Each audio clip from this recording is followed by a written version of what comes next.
ہماری روزمرہ کی زندگی میں مختلف قسم کے باڈی پوزز دیکھنے کو ملتے ہیں۔ یہ ہماری ذہنی کیفیت کو ظاہر کرتے ہیں۔ ان باڈی پوزز کا ذہن کے ساتھ تعلق ہم ایمی کڈی کی اگزامپل سے سمجھتے ہیں۔ ایمی کڈی جب 19 سال کی تھیں تو کار ایکسیڈنٹ میں شدید زخمی ہو گئی تھیں اور کئی ماہ اسے بستر پر رہنا پڑا۔ اس کے سر میں شدید زخم آئے تھے۔ اسے ڈاکٹر نے اپنی تعلیم جاری نہ رکھنے کا مشورہ دیا کیونکہ سر میں چوٹ کے بعد اس کا IQ لیول گھٹ چکا تھا، لیکن اس نے ڈاکٹر کی ایڈوائس کو پس پشت ڈال کر اپنی پڑھائی مکمل کی اور ہارورڈ بزنس اسکول میں ٹیچنگ سٹارٹ کر دی۔ اس کی کہانی دنیا کے لیے تعجب کا باعث بنی جب اس نے ایک ٹیڈ ٹاک کے لیے اپنی کہانی دنیا کو بتائی۔ یہ بات دنیا کے لیے تعجب اور تحریک کا باعث بن گئی کہ کس طرح ایک شدید زخمی کم IQ کے ساتھ لڑکی کیسے اتنی غیر معمولی ترقی کر گئی۔ اس کے بقول اس نے اپنے جسم کے ذریعے اپنے ذہن کو بدلا اور یہ کرشمہ کر دکھایا۔ وہ اپنی کتاب پریزنس میں لکھتی ہیں کہ آپ کا جسم آپ کے دماغ یعنی سوچ کی تشکیل کرتا ہے اور آپ کی سوچ کا آپ کا برتاؤ یا کردار بنتا ہے اور یہ کردار آپ کے مستقبل کو تخلیق کرتا ہے۔ اس لیے اپنے جسم کو اپنی ذہنی صلاحیتوں کو بھرپور طریقے سے استعمال کرنے کا موقع دیجیے۔ آپ کے ذہن پر آپ کے بدن کا اثر بہت گہرا ہوتا ہے اور آپ لاشعوری طور پر اپنی جسمانی حالت کے مطابق ہوتے ہیں۔ 2015 میں یونیورسٹی آف آکلینڈ میں ایک مطالعہ کیا گیا جس میں نصف شرکا سے کہا گیا کہ آپ سینہ تان کر جم کر بیٹھیں اور نصف سے کہا گیا کہ آپ کرسی پر جھک کر بیٹھیں۔ بعد میں پتہ چلا کہ نصف شرکا جو جم کر بیٹھے تھے ان میں خود اعتمادی زیادہ تھی اور باقی شرکا کے مقابلے میں پریشانی کا احساس بھی کم رہا۔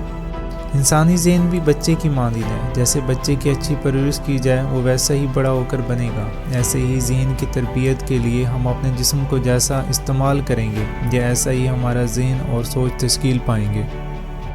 لہٰذا آپ جتنا خود کو جسمانی طور پر توانا محسوس کریں گے اتنا ہی آپ کی پروڈکٹیوٹی بڑھے گی، اور نیچا محسوس کریں گے تو غلطیاں زیادہ ہوں گی۔ جب ہم خود کو جسمانی طور پر صحیح محسوس نہیں کرتے تو ہمارے کوگنیٹیو فنکشن دماغ کو بتاتے ہیں کہ ہم کمزور ہیں۔ یوں سوچ اور توجہ منتشر ہوتی ہے اور غلطیاں بڑھ جاتی ہیں۔ جب غلطیوں کا تناسب بڑھ جاتا ہے تو ہم اپنا خواب پس پشت ڈال دیتے ہیں کیونکہ ہمیں یہ محسوس ہوتا ہے کہ کہیں کام مزید بگڑ نہ جائے۔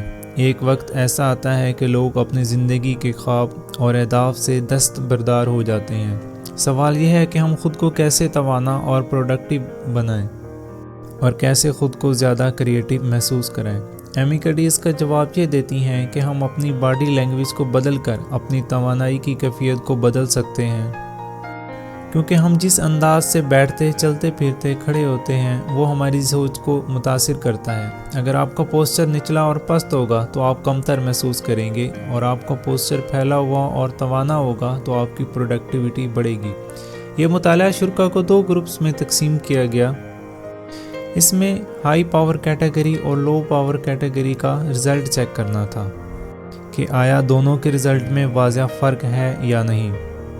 ان دونوں کیٹیگریز کے افراد کو انٹرویو کے دوران ہائی پاور پوز کے ساتھ بٹھایا گیا اور کچھ کو لو پاور پوز کے ساتھ بٹھایا گیا۔ ہائی پاور پوز کے ساتھ جن لوگوں کو بٹھایا گیا ان کے انٹرویو کا رزلٹ لو پاور پوز کی نسبت بہت بہتر تھا۔ ہائی پاور پوز کے لوگ زیادہ کریٹیو بھی ہوتے ہیں۔ ایسے لوگوں کو جب جاب دی جاتی ہے تو وہ نئے نئے آئیڈیاز دیتے ہیں اور اپنے ٹارگٹ سے زیادہ اچیو بھی کرتے ہیں۔ یہ لوگ زیادہ اسرٹیو ہوتے ہیں اور مضبوط فیصلہ کرنے کے قابل ہوتے ہیں۔ جب توانا پوسچر ہوتا ہے تو آپ کے جسم میں ٹیسٹیرون کا لیول بڑھ جاتا ہے اور کولیسٹرول کا لیول کم ہوتا ہے۔ ٹیسٹیرون میں اضافے سے خود اعتمادی بڑھتی ہے اور ہڈیاں قوی ہوتی ہیں اور موڈ خوشگوار ہوتا ہے۔ کولیسٹرول کی وجہ سے خون کا دباؤ بڑھتا ہے اور قوت مدافعت کم ہوتی ہے۔ اس کتاب کا پیغام: اگر آپ اپنے باڈی لینگویج اور پوسچر کو بدل کر اپنے محسوس کرنے اور عمل کرنے کا انداز یکسر طور پر تبدیل کر سکتے ہیں، اور اگر آپ اسٹوڈنٹ ہیں تو آپ ہائی باڈی لینگویج اور ہائی باڈی پوسچر کی مدد سے اپنی پروڈکٹیوٹی اور کریٹیوٹی بڑھا سکتے ہیں، اور اس سے یقیناً اسٹوڈنٹس کی لرننگ کیپیبلٹیز میں بھی اضافہ ہوگا، کیونکہ emotion create motions and motion create emotions.